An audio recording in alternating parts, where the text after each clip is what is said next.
Why were lines so long at polling places in Maricopa County? People who wanted to vote, but really had to go through the ringer to do it.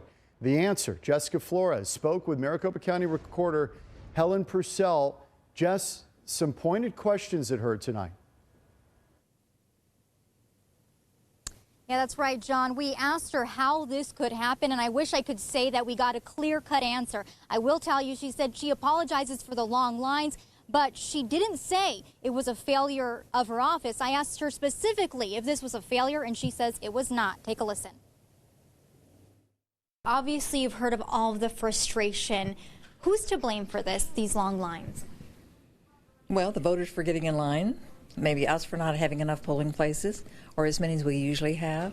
But I think we've seen the hype in the last, I'd say, week to 10 days of the candidates, the national candidates coming here, which we haven't seen in past years. So I think that's kind of stirred everybody up, energized them. There's definitely high interest. Now, are you saying voters should have sent in ballots by mail because you're saying they're partly to blame for standing in line? Well, no, they're not to blame for standing in line, but they went to the polling places. They could have voted early, or, you know, that was their option in this instance. So I don't mean to blame the voters. I think it's wonderful voters went to the polls. When you look back on this, is this going to be a failure of your office? I don't think so. When you get people out to vote, is that a failure? I don't think so.